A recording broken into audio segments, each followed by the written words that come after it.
Assalamualaikum warahmatullahi wabarakatuh. Berjumpa lagi bersama saya Amar. Di video kali ini kita akan bicara soal kualifikasi Piala Dunia 2026 Kanada, Amerika, dan Meksiko. Dalam ronde pertama atau babak pertama, Indonesia akan menghadapi Brunei Darussalam. Kalau kita bicara dari atas kertas, Indonesia tanpa mengurangi rasa hormat kepada para warga Brunei, harusnya kita bisa meraih kemenangan atas Brunei Darussalam. Tapi dalam sepak bola segalanya bisa terjadi. Kalau kita bicara soal materi pemain, timnas Indonesia banyak perubahan, terutama setelah naturalisasi beberapa pemain yang sudah menjadi warga negara Indonesia.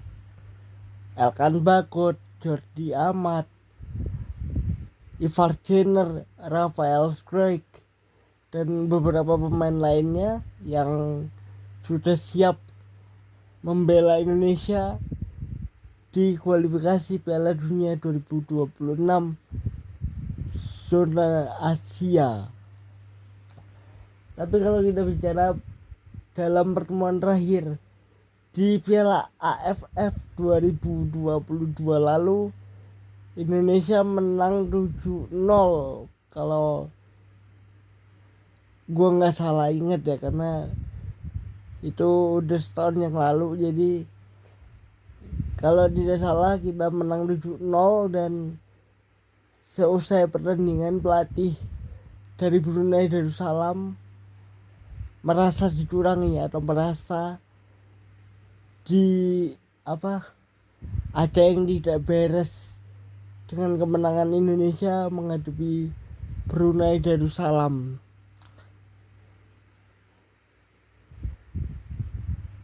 Pelatih Brunei Darussalam mengatakan ada main mata antara wasit dan juga Indonesia, tapi hal itu dibantah oleh beberapa pihak yang bilang enggak kok, itu fair play kok, itu murni kemenangan murni yang didapatkan oleh Indonesia. Nah, AFF 2020 kalau nggak salah ya, iya ya, AFF 2020 kalau saya nggak salah ya. Jadi dari beberapa laga terakhir kita harusnya bisa mengatasi permainan dari Brunei Darussalam. Tapi sekali lagi, sepak bola tidak bisa diukur hanya dari atas kertas. Kalau kita bicara sejarah pertemuan dari Brunei dan Indonesia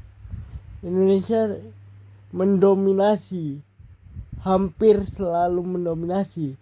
Tercatat, kalau aku tidak salah ya, kita hanya satu kali kalah menghadapi Brunei Darussalam. Kalau salah mohon dikoreksi ya, karena ada kolom komentar yang bisa bisa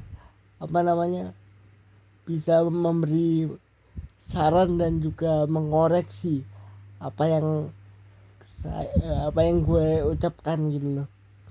Jadi kalau dari atas kertas, Indonesia harusnya bisa mengalahkan Brunei Darussalam. Laga ini sendiri akan digelar pada 12 dan juga 17 Oktober 2023. Jadi masih ada kurang lebih sekitar 3 bulan menuju ke kualifikasi Piala Dunia 2026 zona Asia round pertama menghadapi Brunei Darussalam. Jika menang, kita akan masuk ke round kedua dan berpotensi bertemu lawan yang lebih kuat, Vietnam, Iran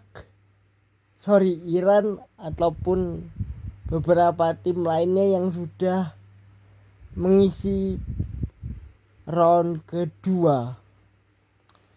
Jadi apa ya, kita harus melewati tahap demi tahap dengan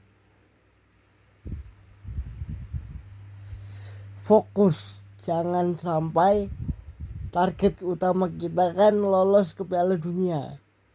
Jangan sampai menjadi beban juga untuk para pemain yang tentunya ingin menampilkan yang terbaik. Tapi apapun hasilnya, walaupun keinginan kita semua melihat Indonesia lolos ke Piala Dunia, kita harus bisa menampilkan yang terbaik untuk bisa melangkah jauh. Tapi juga jangan menjadikan itu sebuah beban untuk para pemain yang tentunya kita berharap apapun hasilnya nanti kita menampilkan yang terbaik di atas lapangan. Nah, round pertama kita menghadapi Brunei yang harusnya kita bisa mengalahkan mereka. Walaupun sekali lagi bola itu bundar dan waktu ada 90 menit gitu. Jadi apa ya, kalau gue ditanya apa harapan lo, harapan gue adalah yaitu kita bisa menampilkan yang terbaik, kemudian jangan melakukan kesalahan konyol, lini belakang harus kuat, lini tengah harus solid, lini depan harus klinis. Itu aja kuncinya. Kalau lini belakang, tengah dan juga depan bisa main rapi, maka kemenangan bisa kita dapatkan. Karena gini, kalau kita kehilangan bola, terutama di posisi nomor 8 dan juga nomor 6, itu akan sangat berbahaya. Karena area lini tengah itu sangat kunci. Karena pusat permainan berada di lini tengah. Gitu loh. Lini belakang juga sama. Lini belakang harus bermain rapi, tenang, jangan melakukan pelanggaran yang konyol, jangan terobol lah istilahnya gitu loh. Elkan Bagot, Jordi Amat harus bisa mengantisipasi pergerakan para pemain Brunei Darussalam. Jangan membiarkan mereka terlalu nyaman menguasai bola. Kalau bisa ketika mereka menguasai bola harus melakukan pressing tapi tanpa pelanggaran. Kalau bisa, tapi kecuali tactical foul itu adalah ketika lawan menguasai bola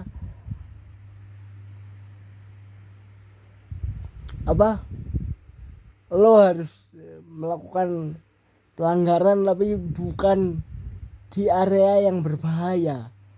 Tapi jangan juga, karena maksudnya jangan terlalu sering, karena kalau terlalu sering maka itu akan menjadi backfire atau bumerang untuk timnas Indonesia gitu loh. Jadi timnas Indonesia harus bisa bermain rapi, tenang dan juga klinis di lini depan. Karena striker Indonesia nih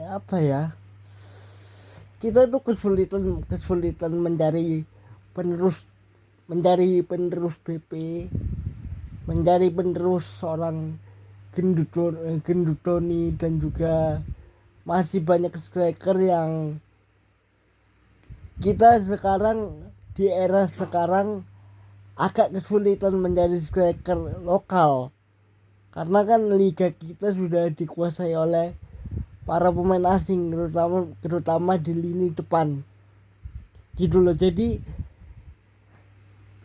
Indonesia darurat striker, darurat pemain depan gitu loh. Jadi kita harus betul-betul mencari yang pas gitu loh untuk tim nasional gitu loh. Jadi apapun yang dilakukan oleh Coach Sintayong, oleh tim kepelatihan, harus kita support. Jangan ada lagi yang bilang local pride. Semuanya sama untuk kemajuan sepak bola Indonesia kan gitu loh. Jadi tolong para netizen ya, tolong yang terhormat, jangan ada local pride lagi. Semuanya sama. Ketika Coach Sintayong masuk ke menjadi pelatih timnas, itu berarti tujuannya hanya untuk timnas Indonesia gitu loh. Ketika Coach Bima Sakti untuk Piala Dunia U17, itu untuk Indonesia. Ketika Coach Indra Syafri masuk ke timnas U20 untuk Asian Games 2023, itu untuk timnas Indonesia gitu loh. Artinya kan semuanya berkesinambungan, semuanya bekerja sama untuk kemajuan sepak bola Indonesia gitu loh. Jadi tolong para netizen yang terhormat, jangan ada local pride, semuanya sama. Pro kontra itu wajar, tapi kalau sampai menghina ataupun menghina lah, itu sudah di luar batas. Kalau mengkritik boleh, sangat boleh, tapi jangan sampai menghina ataupun memaki para pemain ataupun pelatih yang sudah bekerja keras. Loh Mar, apakah lo gak pernah kecewa sama pelatih misalkan federasi? Pernah kecewa, tapi kalau bisa kita jangan memaki, jangan membuli gitu loh. Karena di era sosial media sekarang, semuanya apa yang kita omongkan, apa yang kita tuliskan akan menjadi bumerang kepada kita kalau kita salah omong misalkan, salah tulis misalkan gitu loh. Jadi apapun yang tampilkan ke publik harus bisa kita pertanggungjawabkan gitu loh. Nah gitu loh. Jadi terutama di channel ini ya, gue setiap mau menyampaikan informasi, gue harus riset terlebih dahulu, bener nggak nih berita